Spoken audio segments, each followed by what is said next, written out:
marveling at this planet and have been dominating it as well. We also tend to take it for granted at times. But what's becoming more and more obvious is that human well being, and in fact, our very existence, is very tightly interlinked with the health of our environment and that of the diverse array of plant and animal life forms that the planet supports. So there's a lot at stake here. If you talk about, the immense biodiversity that the planet supports, the life-giving forests and the natural ecosystems, several wildlife species that are of conservation concern. Many of them are threatened with imminent extinction. The 1.3 billion people across the world who depend on natural ecosystems for their daily needs. Nature's contribution to people, which is estimated to range between 33 and 125 trillion dollars annually across the world. And of course, climate change, a big factor that we are all trying to engage with, mitigate, adapt to. And this has, obviously has a number of different kinds of impacts for all of us across the planet, but it's also expected to drive about 130 million people towards extreme poverty by 2030.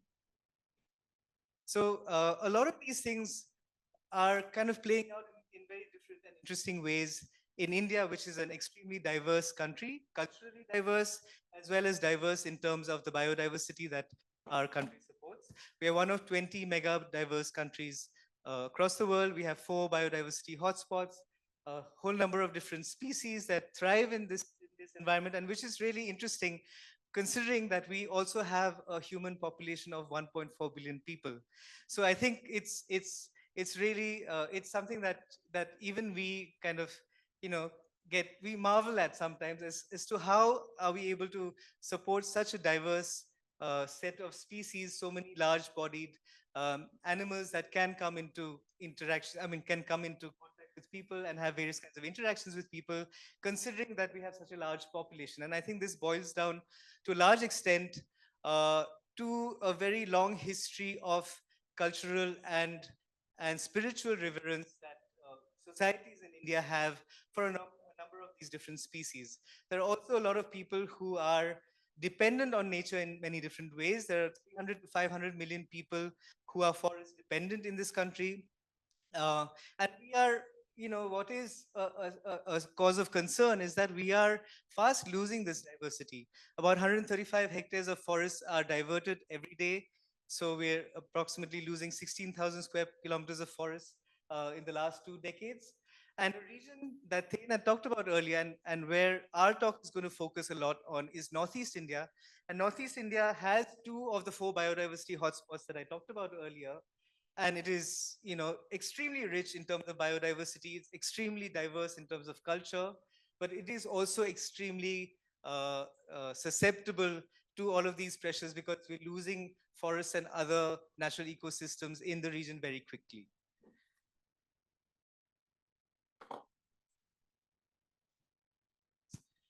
Yeah, so really, I mean, if you're thinking about conservation in India, so we are at crossroads really. We could go in 2 directions. We could, go right.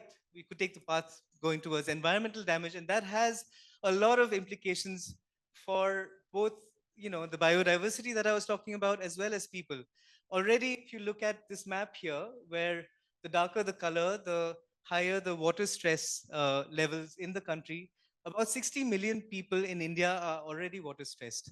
And we have so much of, with climate change, there are extremes of weather that are happening. As we flew into Cincinnati, we had a massive heat wave in South Asia and Southeast Asia. And such extreme weather events are predicted to only increase in frequency and in intensity over time. So that's again going to have a major, so with environmental damage, that's again going to play out very strongly. Many species are at risk of extinction, and some species, there's going to be a high cost of conflict with people if we move in this direction.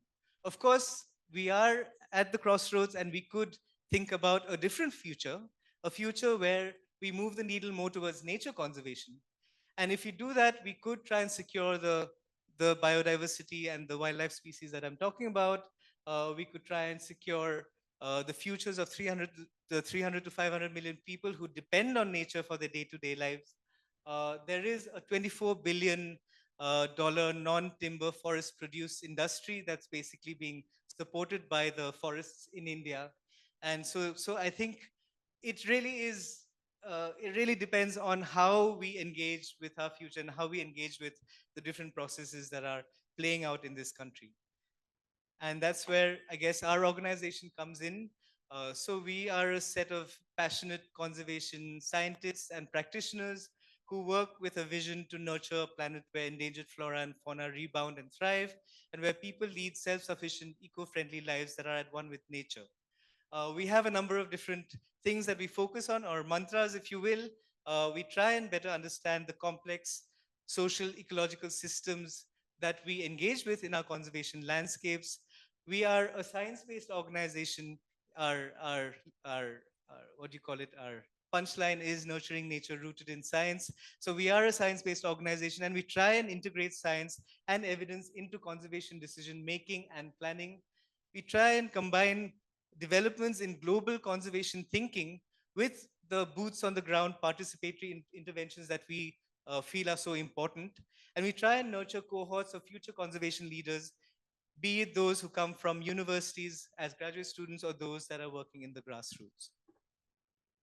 So, as we envision a plan for conservation in India, uh, an ideal flagship is the Asian elephant. So, and there are a number of reasons why this species serves as a good flagship species, because it's obviously, we all know that it's the largest bodied terrestrial mammal. I mean, elephants are the largest bodied terrestrial mammals on Earth, and they require a lot of space and resources for their survival, which automatically means that they tend to range over large distances in search of cover, in search of food, in search of water, in search of mates. And so, if one were to try and uh, think about the ecological needs of an elephant and plan for that, in the process, we could very easily meet the conservation requirements of a number of other species that share the same spaces that elephants consider as habitat. And one key aspect here then is in a densely populated country like India, where the conservation landscapes that we work in are heterogeneous spaces. They are social ecological systems, if you will, where you have natural spaces that elephants use, but there are also other places that are shared with people. And here, all sorts of different kinds of human elephant interactions play out. And this is a very important aspect in trying to plan for conservation for elephants in these heterogeneous spaces. Like I said earlier, there is a long history of cultural and spiritual reverence for elephants. It's considered as, I mean, so it's equivalent to a god we have in India called Ganesha, and because of which a lot of people have a lot of respect for elephants. Of course, that doesn't necessarily mean that people should always tolerate elephants everywhere, because there are also negative interactions that can come about when people and elephants share space. And this can lead to human elephant conflict. So it's estimated that about 1 million hectares of crops are lost annually to elephants, about, and that in terms of, in an economic sense, is about, comes out to about 5 million US dollars annually. About 400 people lose their lives because of negative interactions and conflict with people. And same way, about 100 elephants die because of human elephant conflict every year. So sharing space with elephants is made possible to a large extent because of the cultural tolerance that is there in India, but it also comes at this huge cost, and we need to have ways in which we can address this issue head on. And like I was saying earlier, to be able to do this, I think really one has to think about conservation at the scale of large landscapes. These landscapes are heterogeneous spaces. You will in these landscapes have protected areas that potentially serve as primary habitats where source populations of elephants can thrive in. But you also have to think about the spaces intervening the protected areas that elephants might move through, which could be human spaces where there could be interactions with people. Some of those interactions could be negative and could lead to conflict. So, how do you try and ensure that the elephant is able to meet its ecological need of moving from one habitat to another? So, movement or connectivity for the species is so important. But how do you try and make sure that that continues to happen while the interactions that happen with people are kept, our negative interactions are kept to a minimum? So, when we think about this model of conservation, like I said earlier, there are two aspects of work that one needs to engage with. One needs to think about the protected areas that are the primary habitats for the species. And here, what we basically try and do is understand what's going on with the elephant population here. Can we monitor this over time and see how things are changing? Because that's so important to get a sense of whether the population is healthy or not. So here is a national park in Northeast India. It's probably one of the most iconic parks in India. If you want to see a diverse and abundant assemblage of a whole set of different wildlife species, then there's no other park like this one that you could visit in India. This is called Kaziranga National Park. It's bang in the center of Northeast India. That's where Northeast India is. I don't know. This is and it's on the southern banks of the Brahmaputra River, and it's a very interesting ecosystem because it's a floodplain ecosystem. It's extremely productive. Almost every year, the Brahmaputra River floods and covers most of this park.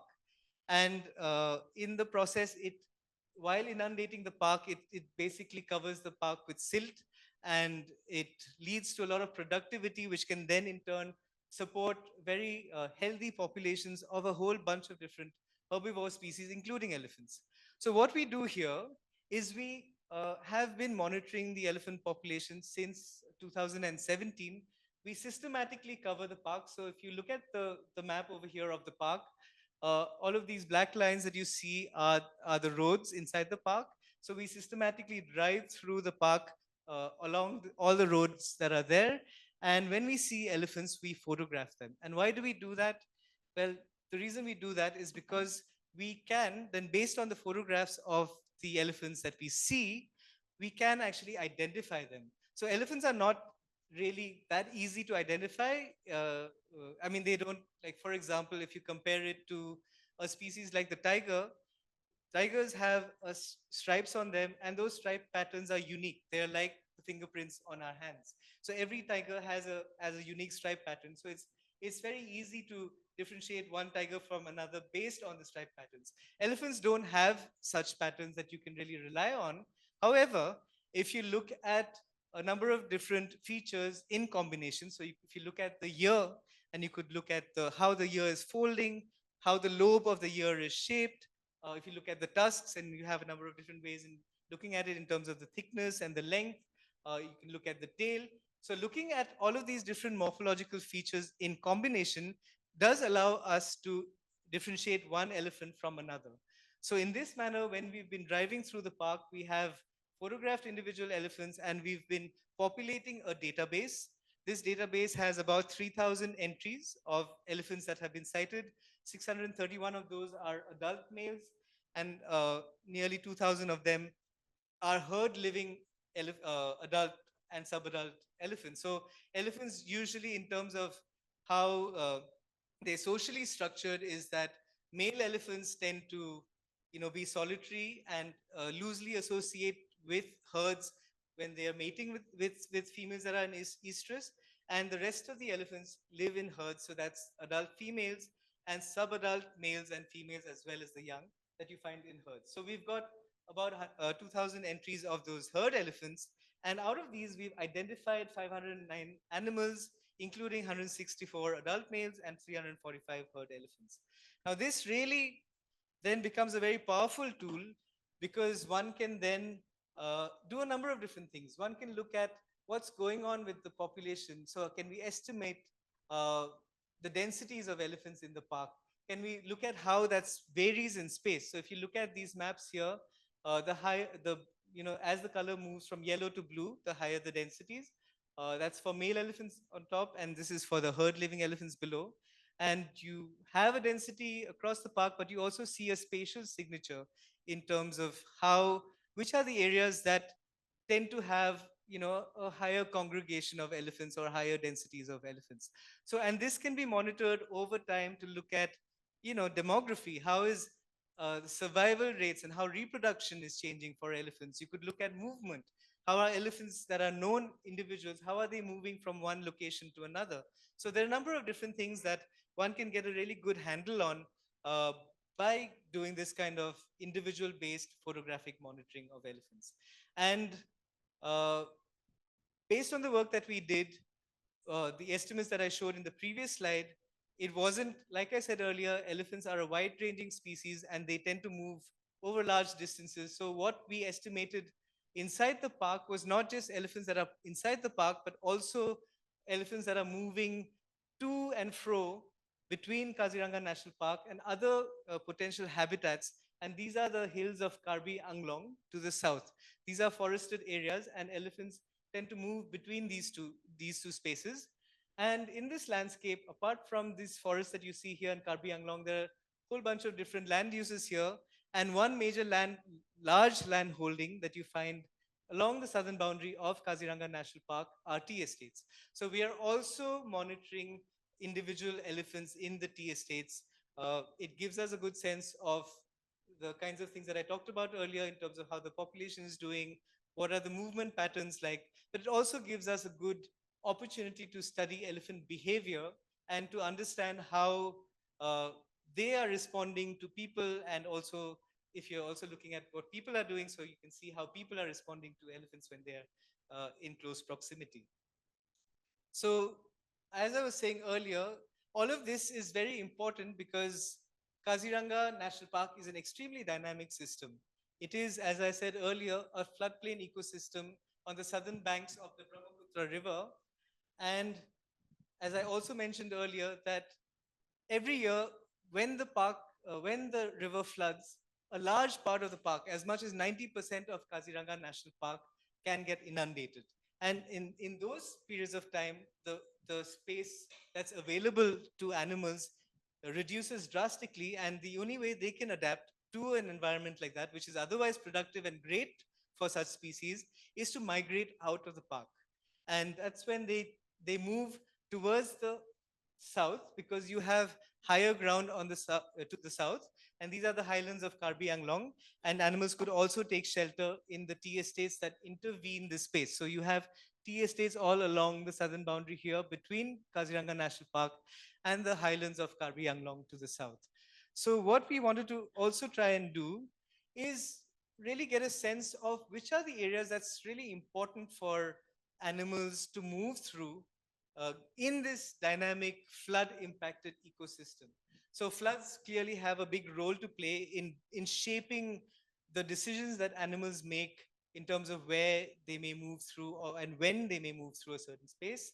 But that may also vary depending on the kind of species. So certain species have a lot more ability to move large distances, like an elephant might, and certain other species, like certain kinds of deer species, like hog deer that we find in the park, may not be able to move so much. So it also varies depending on the species.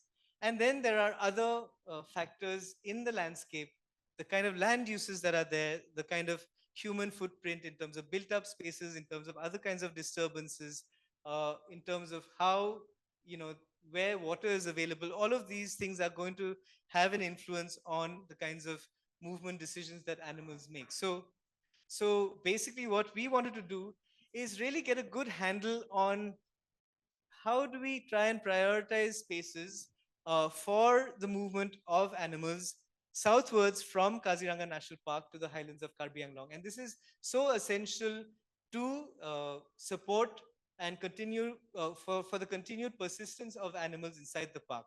So just to give you one example, this is a map. You can't really see it too well, perhaps, but just to tell you that, so this is the area that we were interested in surveying, and the darker the color, the higher the probability of this. In this case, it's elephants moving from Kaziranga National Park to the highlands of Karbi Anglong to the south. And we show you two maps. One is during the dry season when they are not under any compulsion to move, and during the flood season when a lot of the park is underwater and they must move to basically adapt and find shelter elsewhere. So this basically feeds into the kinds of dynamic planning that one might have to engage with to ensure that animals are able to continue to move between important habitats. So basically, dynamic connectivity planning is what the goal of this kind of an exercise is. And the really important part in this whole piece of the puzzle is these shared spaces that animals like elephants have to move through to meet the ecological needs, to be able to adapt to and take shelter from and take refuge from the floods. So now, as I was saying earlier, in these shared spaces, a whole set of different kinds of interactions with people can play out. And let me just give you an example of this. Um,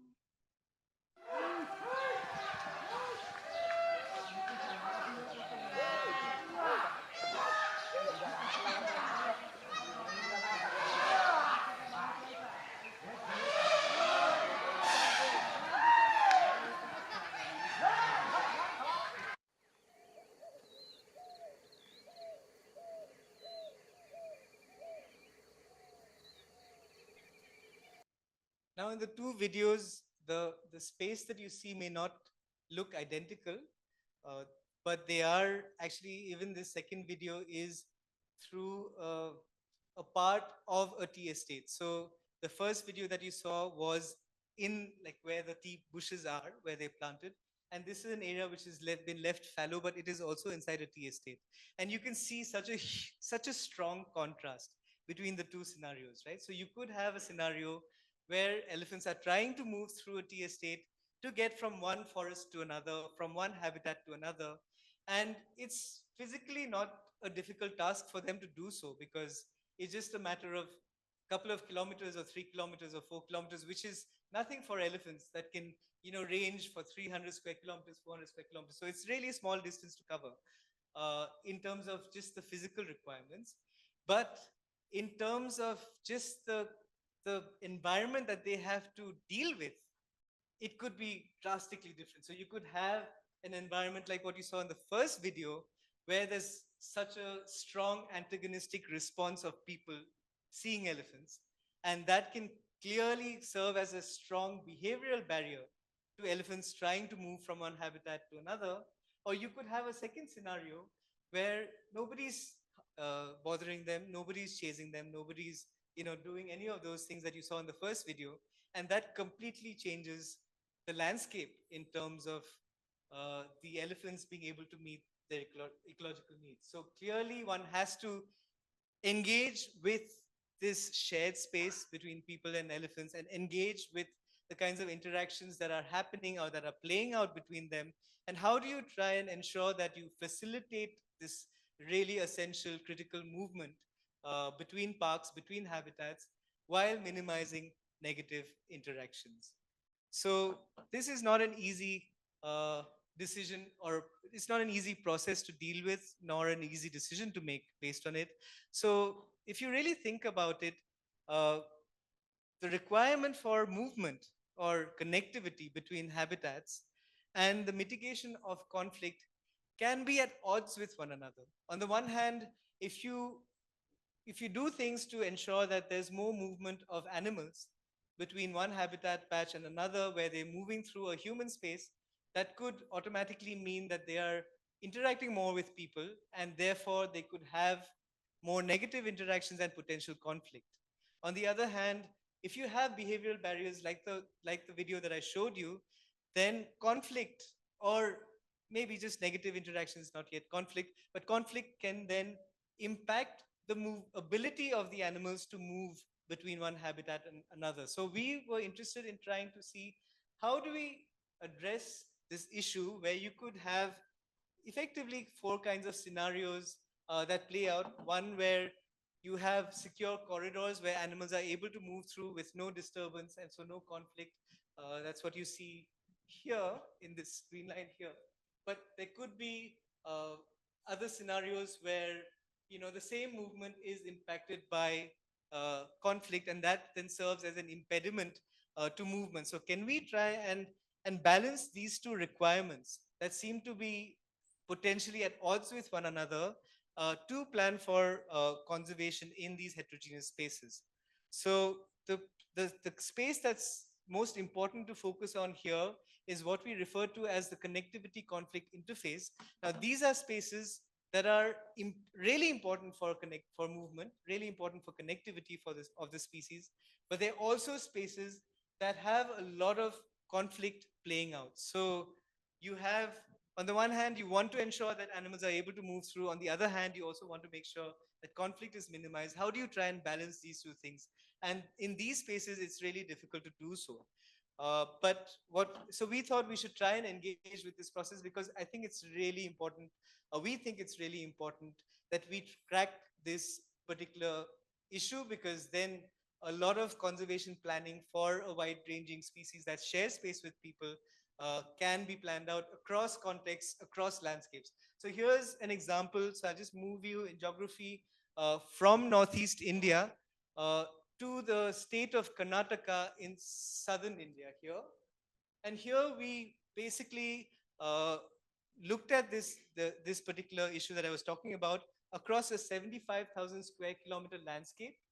This landscape has some really important elephant populations in these purple polygons that you see. These are protected areas that serve as primary habitats for the species.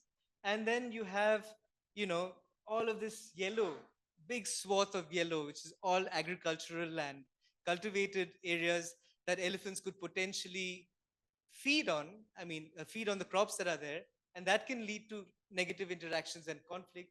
And you have other kinds of spaces that are plantations of coffee and other such, coconut and coffee, and they could have different roles to play in this whole, uh, you know, movement versus connectivity conflict issue. So we basically did an extensive survey interviewing more than 9,000 members of the local communities across this region, mostly interviewing them around these protected areas because that's where the elephants are coming out of. And we were interested in looking at basically the two things that we were interested in is where do elephants move and where do they face conflict? And how do we then use that information to plan for conservation better? And let me just show you the same landscape here. And effectively, based on those data and some modeling that we did, you could characterize this landscape, and this could be done for any landscape. You could characterize this landscape uh, into four different kinds of areas. So if you look at this square over here, if it's basically movement on the x-axis, and you have conflict on the y-axis. So you could start with a gray space, which is an area which is neither important for movement nor does it have high conflict. So these are low conservation value areas. Here you want to try and enhance connectivity, but there's no real conflict problem that you're dealing with. You're here. Now you could, if you move this way and you're in this space, you're basically in a space where there's high movement, but conflict is low. So you are effectively in this space now, which are basically secure corridors. Here you are prioritizing connectivity or movement, and that's what you want to maintain. And conflict again is not a big issue because you're in this space of the square or of this graph. Now you could consider another situation, which is that you've moved from this gray box, you move up to the blue there, and then you're in what we call a conflict zone. Here, movement is not so important, but there's a lot of conflict. So potentially, these are patches of forest from where elephants are coming out, raiding crops, and then going back in. They're not raiding crops as they walk from one habitat patch to another. They're coming out opportunistically feeding on crops and going back. So here, clearly, what needs to be a priority is conflict mitigation and management. This could include using of barriers such as fences to ensure that that elephants don't get to people's crops. But the most difficult space is the one that's in green. So basically, if you look at this box again, the square again, it's where you have high movement, but you also have high conflict. So this is what we, again, like what I said earlier, is the connectivity conflict interface. Here we want to, because it's so important for movement that we want to maintain connectivity, but we want to maintain connectivity while reducing conflict. So here, clearly, you can't have strategies such as fences and trenches and other kinds of barrier-oriented strategies, because that will hinder the movement, even though it may also reduce conflict. So you want to reduce conflict through other kinds of initiatives, such as engaging with the stakeholders, maybe land use change, alternative crops, that may not be so prone to being fed on by elephants, other kinds of mitigation strategies. This is what basically you could engage with. And the important point to make here is that we now have a map for a 75,000 square kilometer landscape. That's a really important landscape for elephants, where we can effectively look at any point on this map and say that, okay, it lies in one of these four spaces. And accordingly, we could decide to opt for different kinds of interventions and different kinds of conservation strategies.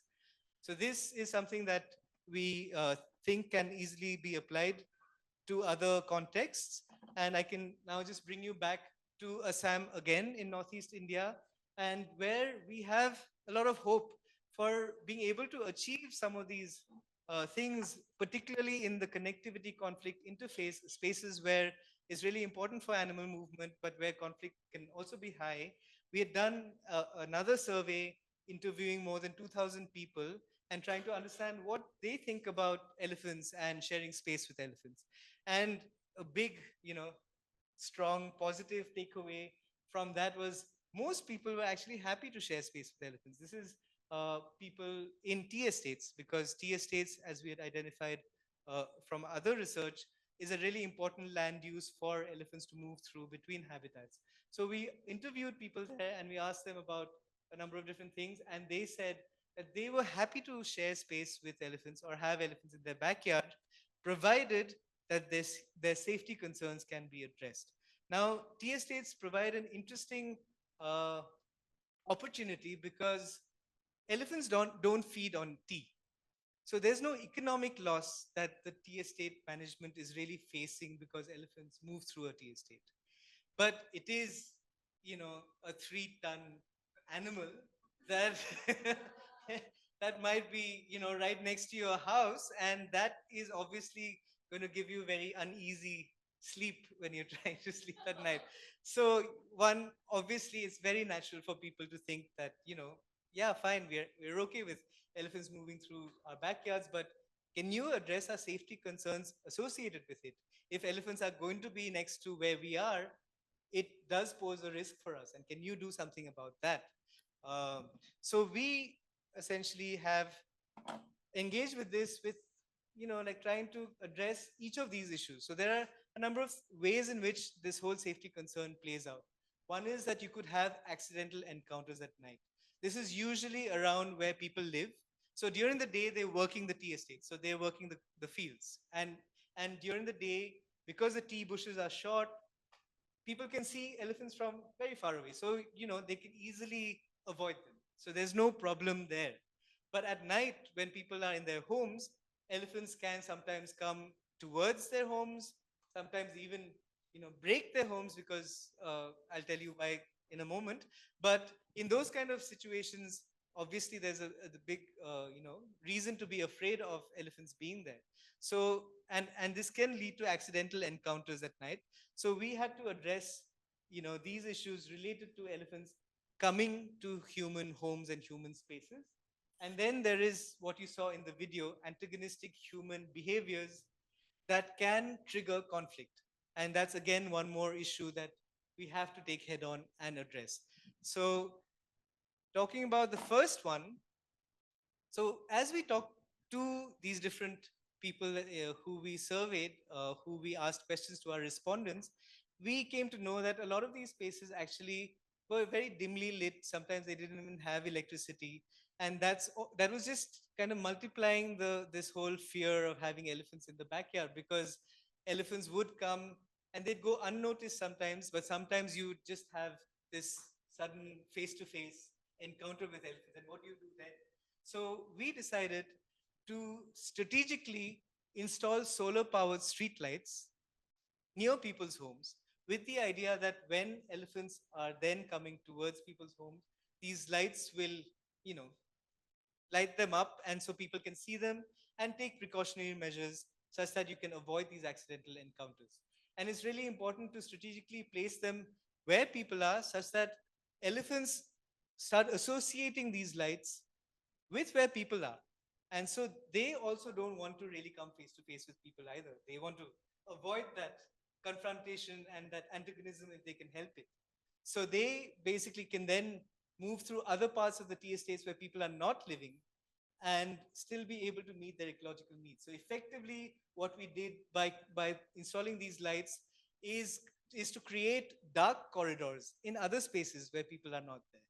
And there are about 125 lights that we installed across 10 tea estates, about 5,000 beneficiaries. It was received really well by people because they could see elephants veering away from where they live. And so they were really happy about this. It's something that we've received, yeah, a lot of encouragement for, and we hopefully can continue to expand such kinds of interventions in other spaces. The other issue, which was to do with elephants actually coming to people's homes and breaking people's homes. I mean, and the reason for that is that so this entire region is a rice growing region. People love rice. Elephants also love rice. and and so when people harvest the rice grains and they store them in their homes, elephants can smell them out from a mile away. And they come to the homes of people looking for the rice. And then they break the houses, like trying to get at the rice. So this is a very, potentially a very, risky situation for people. It also leads to food insecurity. Whatever rice that's been harvested is then eaten away by the elephants. It obviously leads to property damage. There's risk of injury and life. So it's clearly a very big and serious issue that needs to be addressed. And what we have done is we've worked with the communities to set up these granaries. So basically, community granaries that are elephant proof. Why are they elephant proof? Because they're at a height where elephants can't get to the. So the rice is now stored in this, in what you see above in the granaries, and that's too high for elephants to get to them. And they're made of sufficiently strong concrete that they can't be broken down. And we also, for now, have a solar powered fence around it just so that it's an additional layer of security just so that elephants can't get to them. So now these spaces have, if you can see in this picture, you have individual compartments where individual homes store their grain. So instead of grains being stored in the houses, now they're all stored in the community granary, and that automatically removes this risk of elephants coming to your house looking for grain. So this is something that we've just started, and I mean it's still early days yet, but we're hoping that it would really, make a strong contribution towards reducing the safety risks and also securing food requirements for the people. Thanks, Varun. Uh,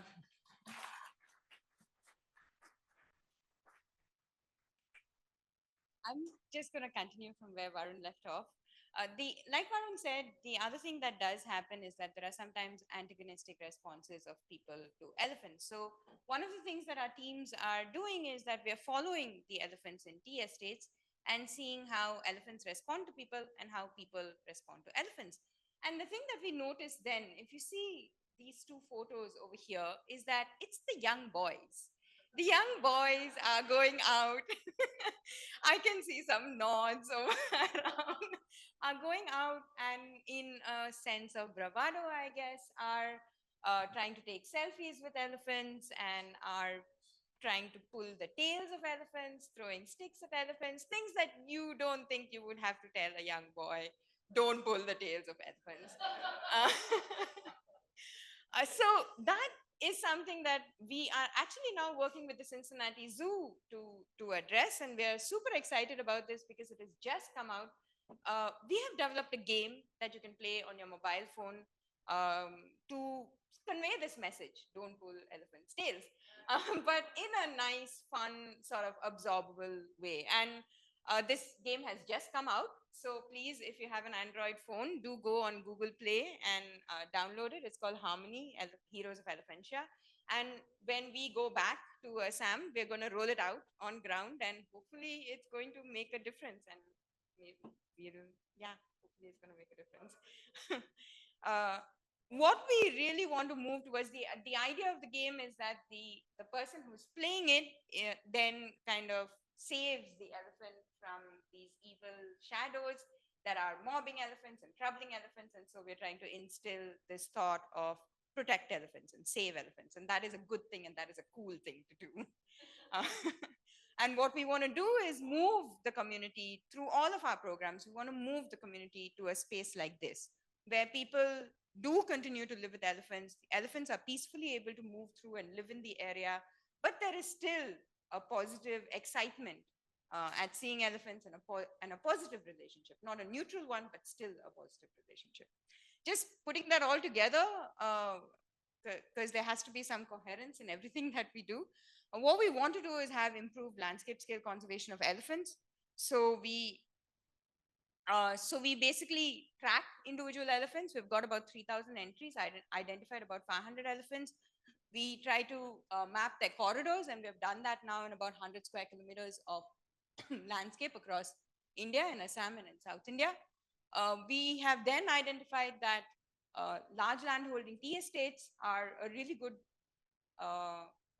land use, which can support corridors and have low conflict. And we have now a network of about 18 who are relatively more elephant friendly, or at least engaging with our conservation programs. To enforce that or to reinforce that engagement, we basically talk and regularly talk to about 10,000 residents of elephant conservation landscapes.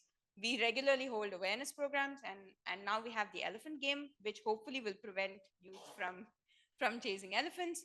To reduce the risk of conflict, and especially to reduce the safety risk, we have put up the solar-powered streetlights in the elephant-proof granaries, and hopefully together that's going to allow for safe passage of elephant movement, and as well as reduce elephant conflict. And in the landscape that we are focused in, it's going to lead to increased persistence of about 1,700 elephants. This is a pretty important conservation landscape for elephants in the area, and coexistence with about 40,000 people in that landscape. So we're hoping for a nice elephant-friendly future. I want to take you to a slightly different context and a different species. So this is in the hills, which are in the same region in Northeast India. But we were in the floodplains. The Brahmaputra was flooding and so on and so forth. Varun also mentioned the Karbi Hills. So all of these hills in Northeast India, and the ones that we work in are in 3 states, Meghalaya, Nagaland, and in Assam, which is in Karbi Anglong. 90% of the forests in these areas are owned and managed by the local communities. So the forests are no longer, in these areas, are not primarily government managed, but they are primarily community managed. So the conservation model that we engage with over here has to be completely different. Has to be a lot more participatory, and we have to link conservation with human well-being of the people who are living over there. And the flagship species for our program over there is the Western Hoolock gibbon. The Western Hoolock gibbon is the only ape species only wild ape species that we have in India. It's a pretty cool species. It's an arboreal habitat specialist, so it's found in the forest, found in the high canopy. It's only present in dense canopy forests, mostly up in the trees, very rarely comes down. Like us, it's monogamous, so groups are an adult male, an adult female, and they're young. And they are highly endangered. So it's estimated that, well, experts guesstimate that in the last few decades, we've lost 9 out of 10 gibbons. That's a lot. Now we are slowly getting information on where they are, where they survive, where they're persisting. These community forests in particular, some of them have populations of gibbons, and so we're trying to work to conserve them. The cool thing, of course, about gibbons, just like the siamangs over here, is that gibbons call, which gives us an opportunity to kind of monitor where they are and where they are not. Because in some forests, we know where they are, but in some forests, we just don't have that information. So we climb up on trees, like the gibbons, and put up acoustic recorders. What you see over there is an acoustic recorder in a casing that protects it from the environment. And gibbon calls are like the siamang call. You can imagine they're pretty distinct. So if you look at it in a spectrogram, it really lights up like those lines that you see over there. And this is what it looks like.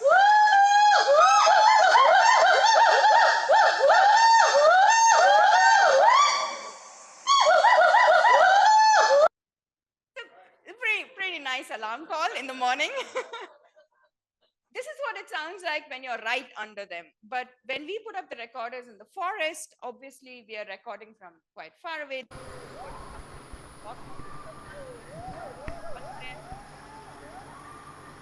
Um,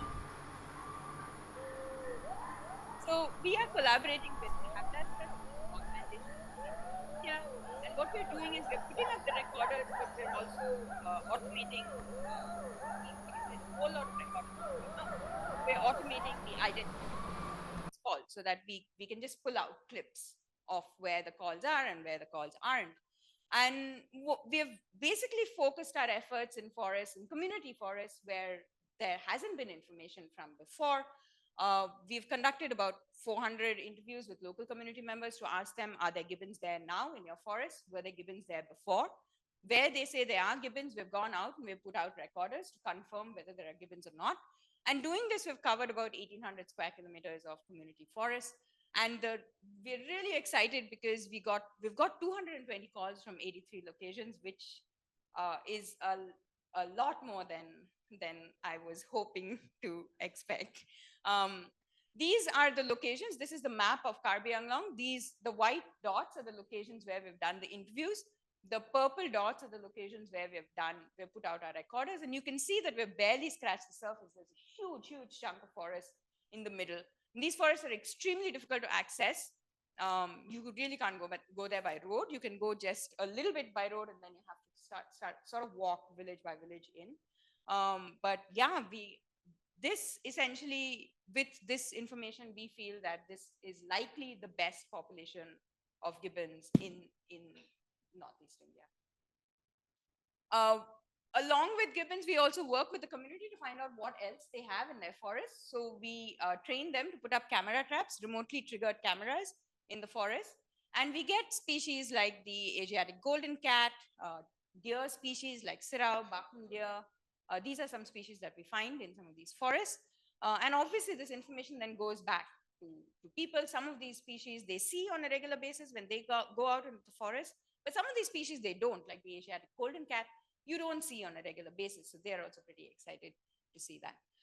In all of these forests, there is really a lot of interdependence between people and nature. So one is sort of they do depend on, for instance, things like firewood and produce for cooking, for their basic needs, for cooking, for warmth. But there is also a cultural link that is there between people and forests. And so this is something that we explore a lot, and we have spoken to people and asked them, what for you is the most important thing about your forest? What is the most important thing that you are getting from your forest? And what do you think? And what they've told us is, what they have highlighted is water, food that they get from the forest, vegetables, stuff like that, and agricultural yield.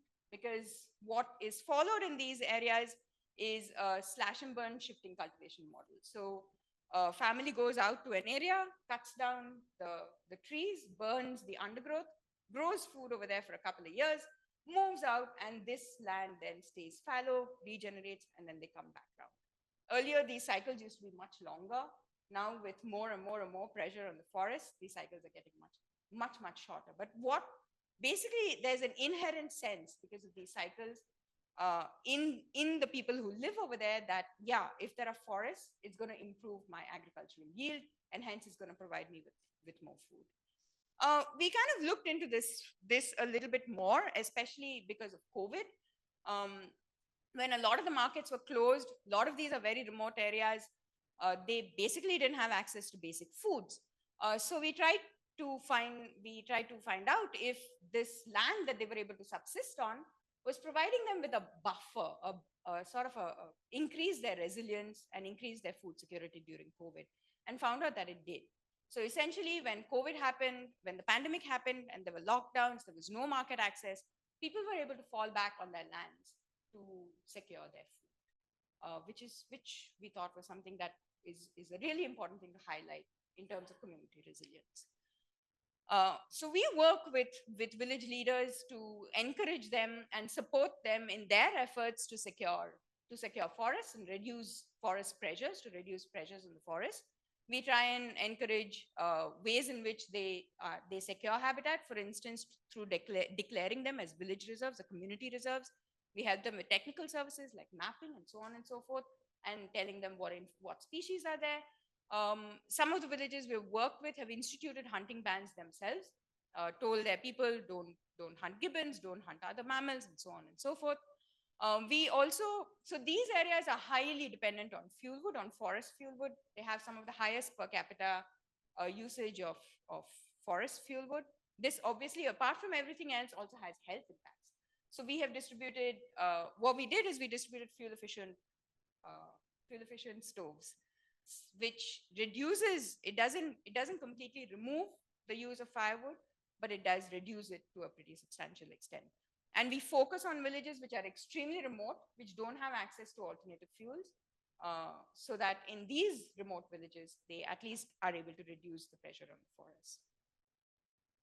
We also try and help out with nature-friendly livelihoods, and one of the examples of that is ecotourism.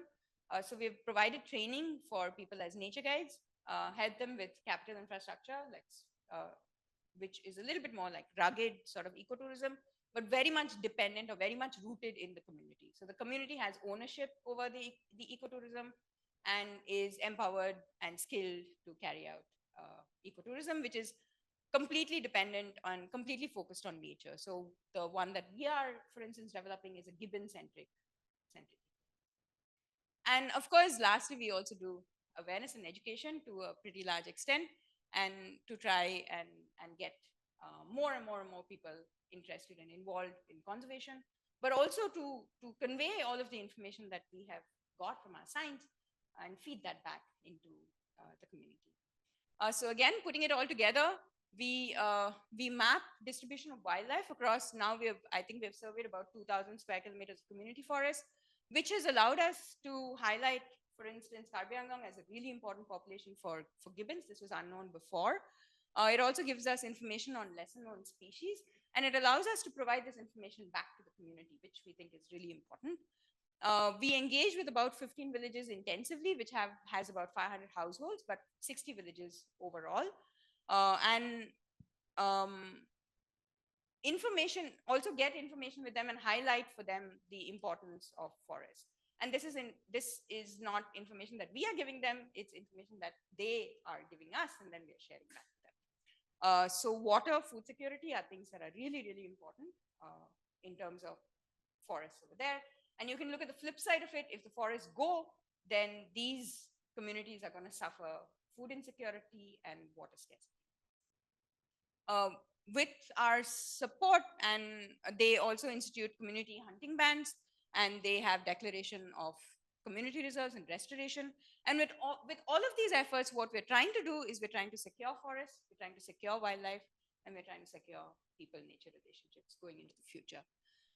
This essentially, as of now, what we have worked with is towards better management of about 200 square kilometers of forests and increase wildlife persistence on these lands. All of this is obviously going to contribute to nature-based solutions for climate change mitigation and improve well-being for those 500 households that live over there, in addition to benefits that we have elsewhere. So these basically, a lot of this was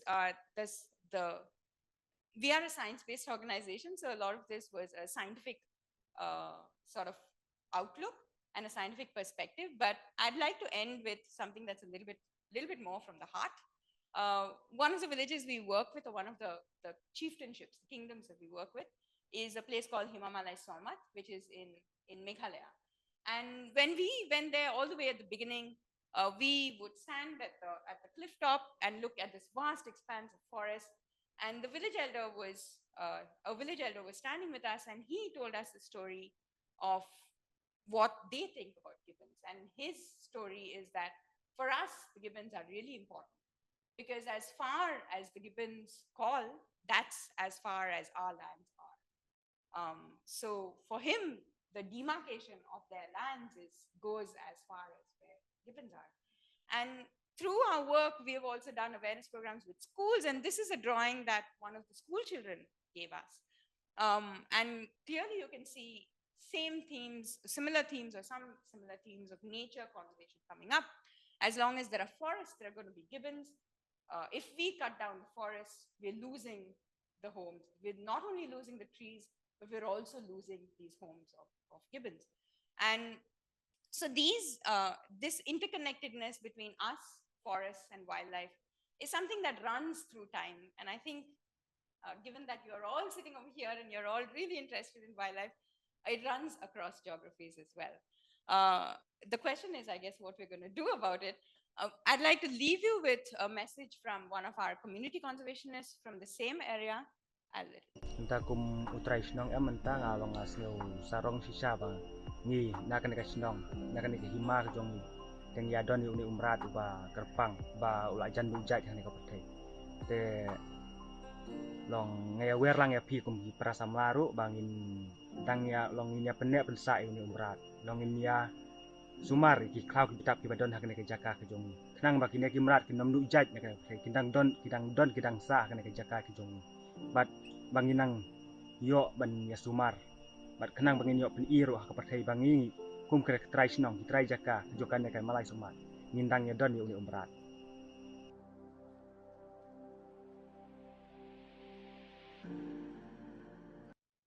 And with that, we'd like to thank all of you.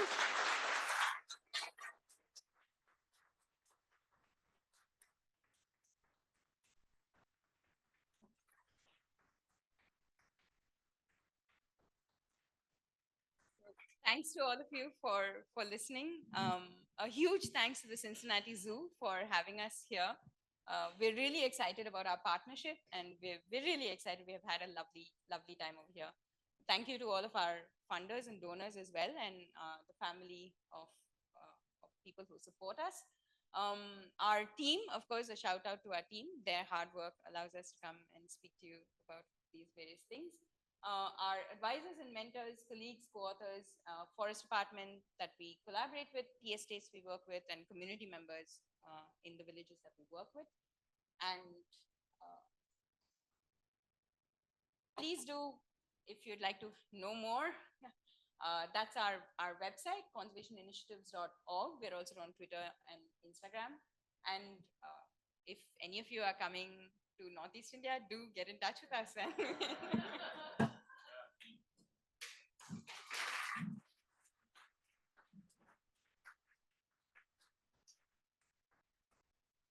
Wonderful. Now we'll welcome a few questions and we'll ask folks to ask their questions in the mic so that friends watching on Zoom can also hear the questions. Hi. Oh, oh, okay. Okay. I won't.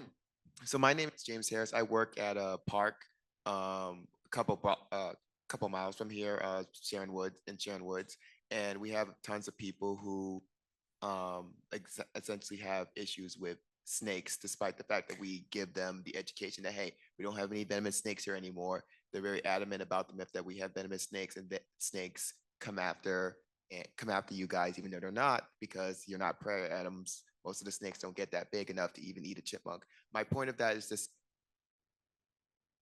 My point of that is this. Okay, my point is.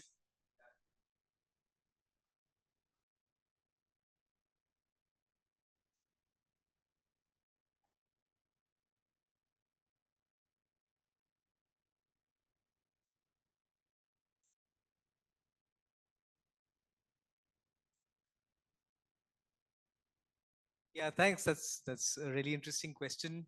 Actually, we also face a very similar problem with snakes in India because I think I think humans are just hardwired to naturally be afraid of snakes, even though more than 90% of the snakes are non-venomous. And I think a lot of the human deaths that happen because of snake bites in India are certainly because of heart attacks and the fright that comes about from being bitten by a snake rather than the snake itself. So it is a difficult situation. I think I'll just talk to this from the snake perspective. I think that's we don't actively do work there, but I think this would apply to the work that we do on elephants as well, which is that I think what has changed in at least many of the spaces, including where we are working in the Kaziranga landscape, is that you talked about education and awareness, and like just reinforcing those ideas that you know like most of the snakes are harmless. They don't want to bite you unless they're really threatened. The people who die are dying because they're so scared and they've built up this fear in their heads about snakes. And the other important part of it is that there's been a lot of proactive efforts from other colleagues when people have snakes in their homes, that they are able to pick up their phones and call such people, and they are able to immediately go there and get the snake out of that space. And I think that kind of reaction is something that has helped change a lot of people's perspectives and engagement with this. I think a lot of the, I guess, the angst with elephants feeding on crops and maybe breaking houses and other things also comes from a space where people feel that we are facing such dramatic things. We're losing property and we're losing our year's supply of crops, and there's not enough that others are doing to listen to us. Like addressing it, some things may take long term solutions, but if there is an immediate response from, let's say, the forest department or from people like us, I think it brings about a different perception, as opposed to people facing issues and losses, and there's nobody that's paying attention to that. I think so. That's probably what I'd say about this.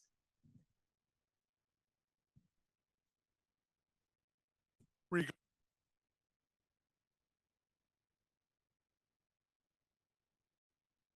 Regarding the gibbons, have there been any attempts to maybe what a lot of conservationists do, capture a couple of them and put collars on them or something in order?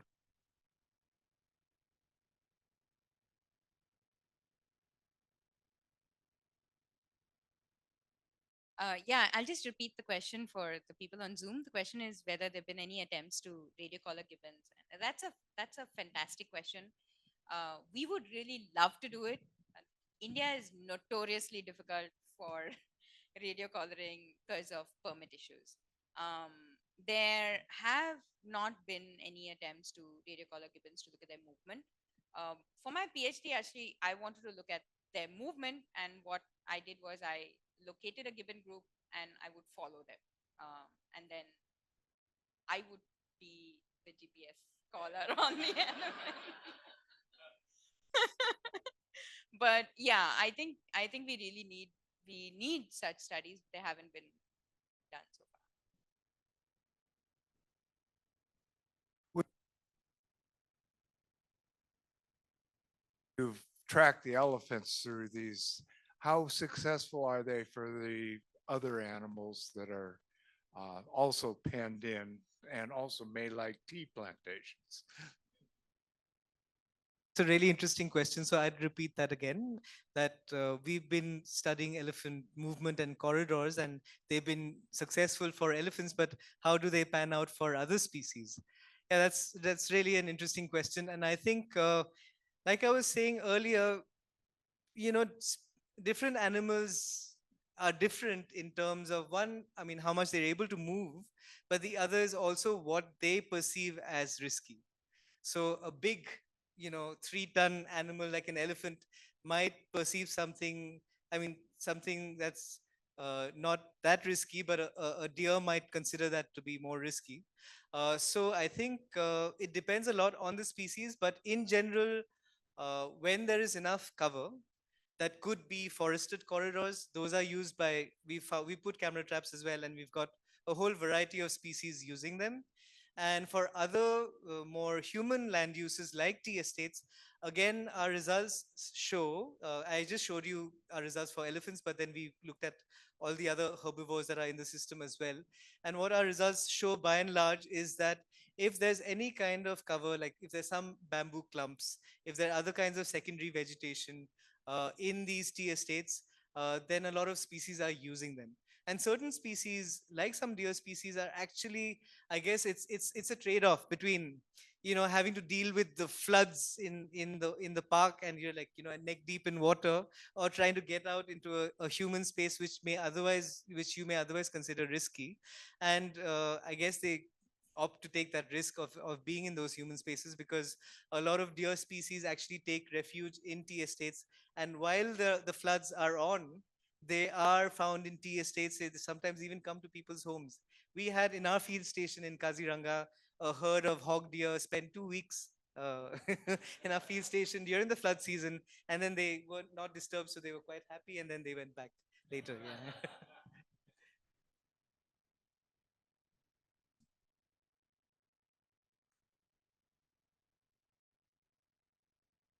Head on. So congratulations for your intense work, your love, and conveying that to us. We were there at Thane's recommendation last December. And having grown up in India, both Uma and I felt that this is a very unique place. You didn't show very many rhinoceri, but they have come back from the brink of extinction in this park. There's 2,650 odd of these individuals.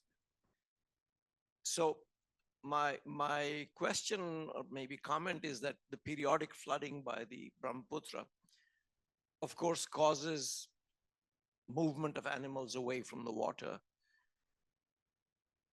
But I wonder if you also would comment on the positive nature of the fact that for 6 months, the park is closed. There are no human beings there other than those people who are poaching monitors. Thanks again. Thank you for that, for your encouragement to begin with, and thank you also for your comment and question. Yes, absolutely. I think for 6 months, when the monsoon's in full spate, I think the park is closed and there's no human disturbance. And that is a positive for when the animals get back into the park, that they're in an undisturbed space. Uh, no doubt about it.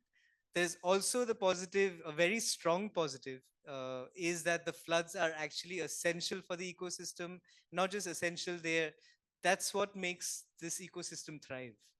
So the productivity of plant diversity that you have in Kaziranga National Park, and which then supports this assemblage of different herbivore species, which then supports, including the rhinos, like you said, which then supports one of the highest densities of tigers anywhere in the wild.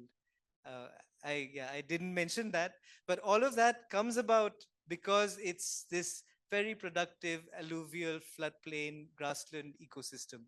And so uh, the benefits of the floods far outweigh the costs for the animals, and that's why they continue to hang on there, and take the risk of coming out to human spaces for when they need to, because it is a great home for a whole variety of different species. Yes.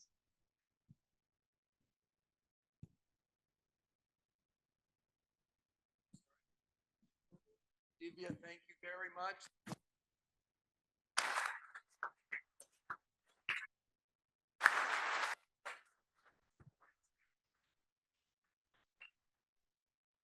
So I have one last question. I was fortunate to go to India and see the elephants and the rhinos and others. And my understanding is perhaps half of all the Asian elephants left in the world live in India. Even though there's a vast range, many of those areas, there are not big herds of wild elephants. And just maybe your comment on why that is. I don't know if it's cultural or what, but it's remarkable.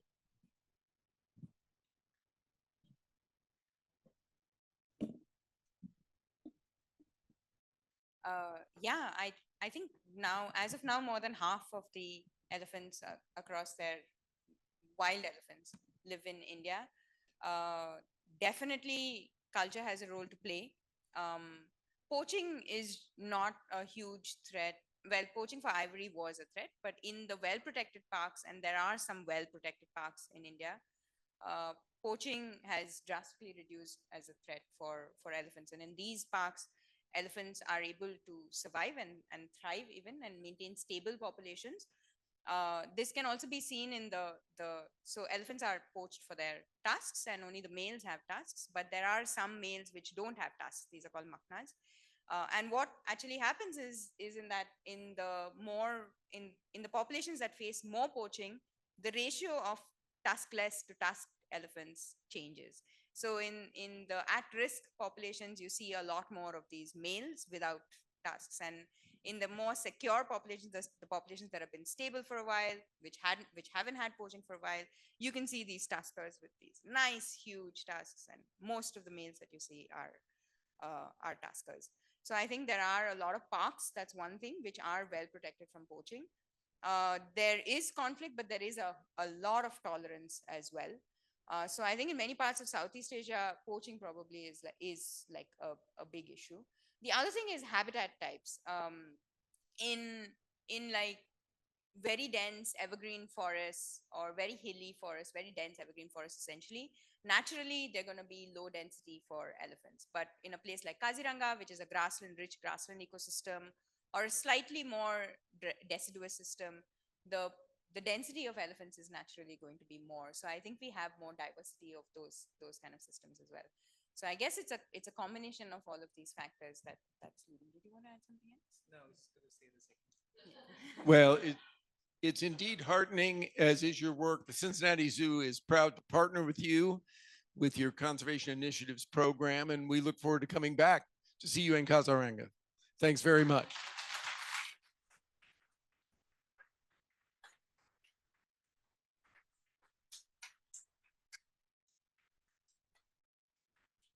So Divya and Varun are still here. So as you exit, take a few minutes if you have some questions.